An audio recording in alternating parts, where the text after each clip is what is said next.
Hey everyone, it's Mariana, and let's talk about this season finale of Game of Thrones. This was an amazing episode. It was everything I wanted it to be. I loved it. I have to say, this is the first time that I actually prefer the season finale to episode 9 on Game of Thrones. Season 4 finale came close to being that, but I do think that The Winds of Winter, episode 10 of season 6, is the best finale of the entire series so far. As always, this is not a spoiler-free video, so please make sure you're caught up on the show before watching the rest of this recap and review. So season 6, episode 10, The Winds of Winter, starts at King's Landing, where the trials of Cersei Lannister and Loras Tyrell are about to begin.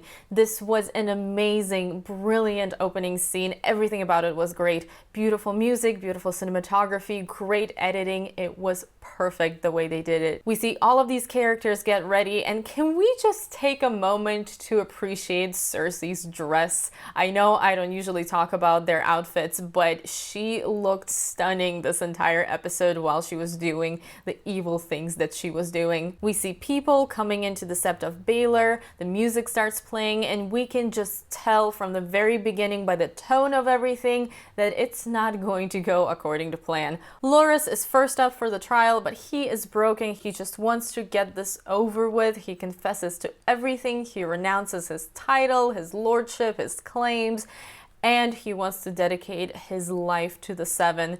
And after that, the seven-pointed star is carved into his forehead, to the horror of Mace Tyrell and Marjorie. In the meantime, Cersei is still not at the Sept, and the Mountain stops Tommen from leaving his chambers. Their absence is setting off major red flags for Marjorie, and Lancel Lannister actually goes to investigate. He ends up following this little kid who we know is one of the little birds, which is not good for him, but he doesn't know this, so he ends up walking into a trap. Someone else who walks into a trap is Grand Maester Pycelle, who is tricked into going to see Qyburn, and we see a lot of creepy little birds with knives who end up murdering the Grand Maester. The show keeps cutting between Pycelle being murdered and Lancel following this boy into the underground catacombs where all of the wildfire is. Eventually, Lancel gets stabbed, of course, and as he's dying, he crawls to where the wildfire is just ready to go with these little candles about to burn out, and everything is about to go up in flames. This entire time, Cersei just watches from the Red Keep, and Marjorie is frantically trying to tell the High Sparrow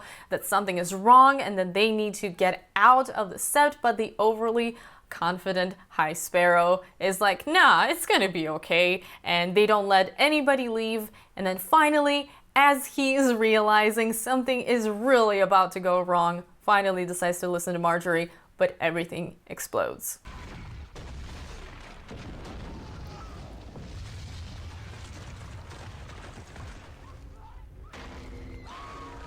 You can tell that Cersei is just loving all of this as she watches. Then she eventually goes to take her revenge on Septa Unella, which is kind of terrifying actually, because the Mountain gets involved and you actually see his face for the first time since his transformation, and that looks unsettling. But of course, Cersei is too consumed by being happy because she finally defeated her enemies, everything went the way she wanted, to realize that she really should have been with Tommen right now. Left alone to watch this unfold, he is just overwhelmed, probably also understands his mother was behind all of this, and goes out of the window, ending the opening scene. I definitely find it interesting that that was the way he died, considering that in the very first episode of Game of Thrones, we saw Jaime push Bran out of the window, and there's definitely a parallel here, because even though Cersei didn't physically push Tommen out of the window, her actions certainly did. I told you guys she was gonna burn this whole place down, and it happened, and it was pretty epic. It was a wonderful scene, but the consequences for her are pretty rough.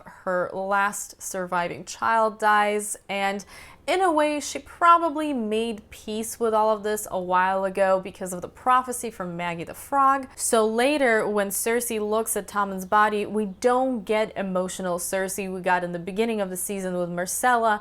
She looks very cold, she's showing very little emotion, and she just wants him burned along with everybody else. And by the way, if you were paying attention to Bran's flashbacks a few episodes ago, you will notice that the shot of wildfire exploding underground is the same shot they used in Bran's vision, so he is definitely seeing the future as well as the past. Later, when Jaime arrives at King's Landing, he sees the destruction and shows up right in time for Cersei to be crowned the Queen of the Seven Kingdoms. Her and Jaime share this look, and I think it's going to be a turning point for his character in the show, because Cersei's humanity is most likely gone along with her children, especially since we are reminded so many times throughout the show how her love for her children is her only redeeming quality, and that is now gone. I do think Jaime is going to be the one who will end up killing her in the end, maybe a little bit sooner than the end. I don't think she's going to last very long,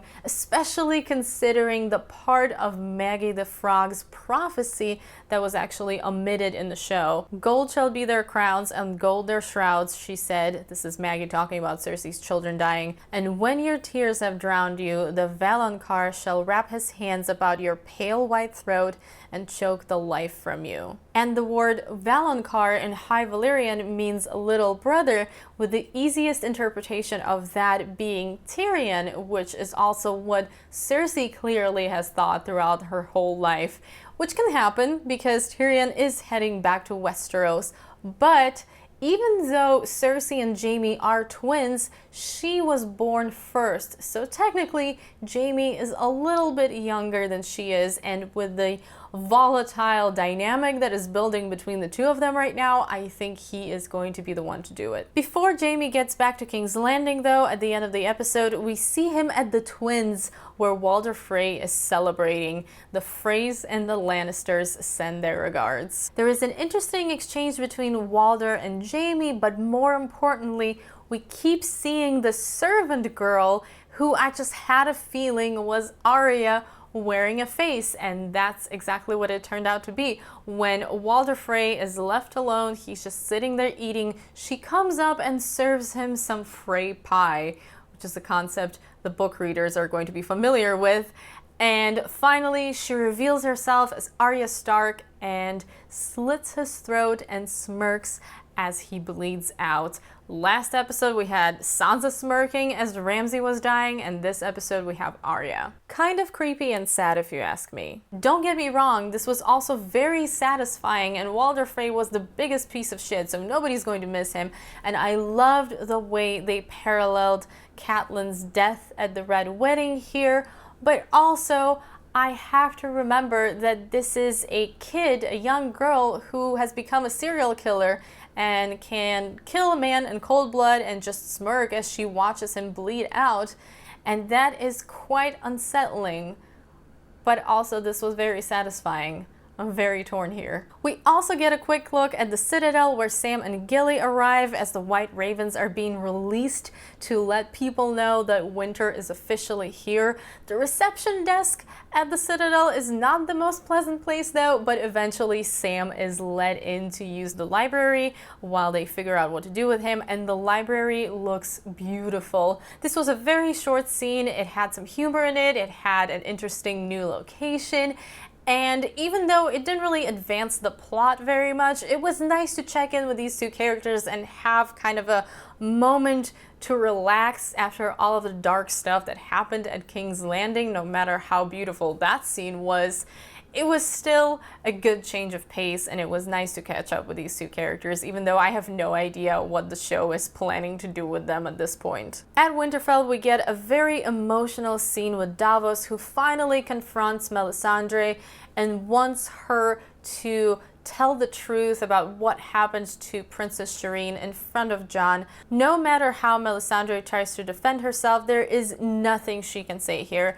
Jon doesn't actually execute her, but he does exile her, and he says that if she ever shows back up in the north, he is going to have her hanged as a murderer. Liam Cunningham's acting is absolutely heartbreaking here, and you totally get how devastated he is. Even though Jon's decision seems fair, considering Melisandre brought him back to life, you understand why Davos wants to kill this woman right there and then. Later, Jon and Sansa have a talk about trust, and there is an interesting visual choice there. When you see that first shot of them together, there's this part of the wall in the middle. It's as if it's symbolizing that there's something still between them and they don't trust each other completely, that they're not entirely on the same side. And Sansa does apologize for not telling Jon about the Knights of the Vale and Littlefinger, and Jon says that they should trust each other, and it seems like they finally unite as a family, but I don't know, I have a pretty bad feeling about this, especially considering what happens next. Sansa and Baelish have a quick talk at the Godswood where Baelish reveals his desire to sit on the Iron Throne, of course. With Sansa by his side, then he goes in for a kiss and gets turned down, but with his last words before she leaves, he seems to plant that seed of doubt with Sansa again. I've been telling you guys that that has been his plan all along since last season. Some of you didn't believe me, but here we are, and I don't particularly believe that he's in love with Sansa. I only believe the Iron Throne part, but I do think that in some twisted way, Baelish thinks that Sansa is the closest he can get to being with Catelyn, whom he actually loved. I know this is messed up, but this is my interpretation of the situation. We get a quick scene with Bran, Mira, and Cold Hands that gives us some important and much anticipated information about Jon. But first, we actually hear Benjen talk about the spells that were carved into the wall back when it was built. And at this point, I am pretty sure that Bran is going to be the one who lets the White Walkers into Westeros, because he has been touched by the Night King and he has been marked in the same way that led in all of the dead into the cave of the Three-Eyed Raven. It's going to let in all of the dead into Westeros, because Bran is going to cross over the wall, south of the wall, and he is going to take down that magical barrier. Westeros is fucked. But we also finally get the ending of the Tower of Joy flashback we were waiting for that confirms R+L=J, the theory so many of us stuck with. Jon is the son of Rhaegar Targaryen and Lyanna Stark. We finally hear her say, "Promise me, Ned," as the young Ned Stark holds baby Jon, which technically makes Jon Daenerys' nephew.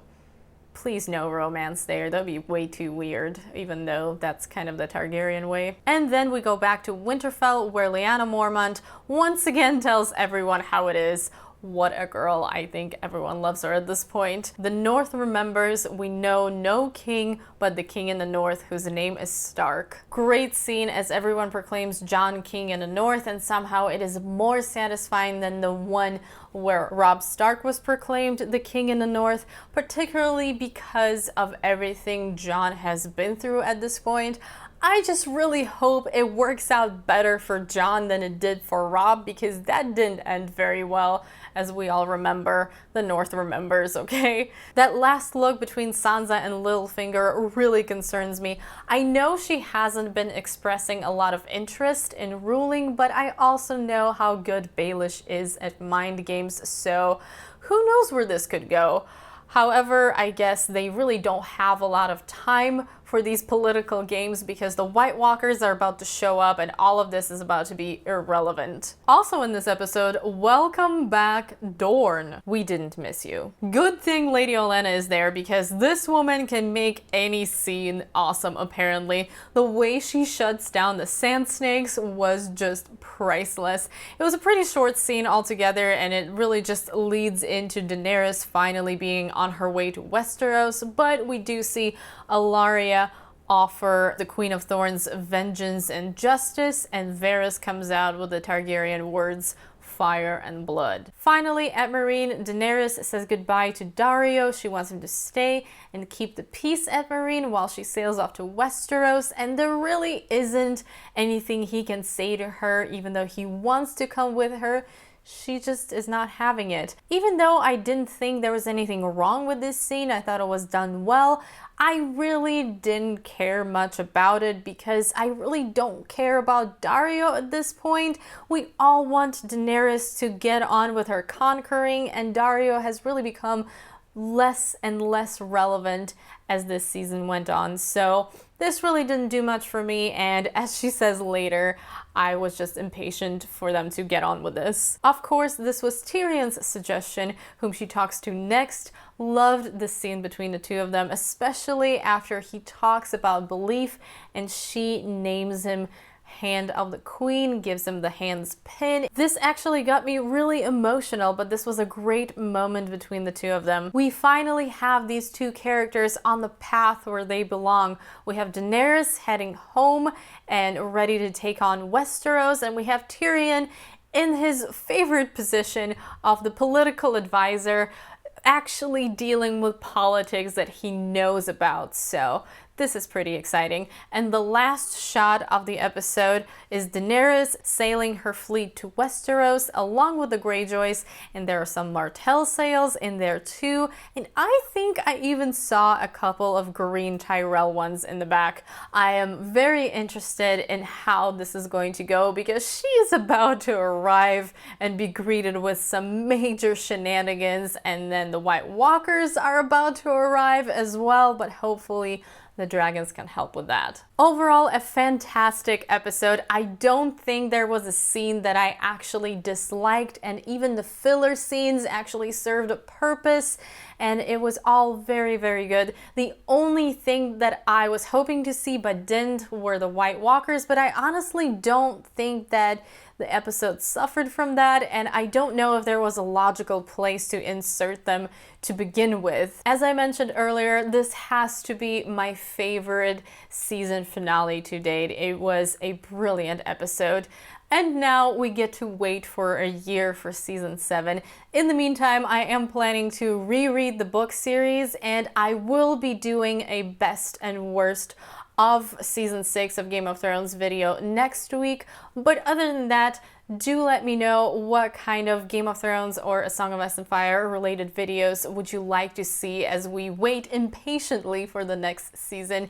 And let's just all hope that The Winds of Winter is going to get released before season 7. That's it for my recap and review of Game of Thrones season 6 episode 10, The Winds of Winter.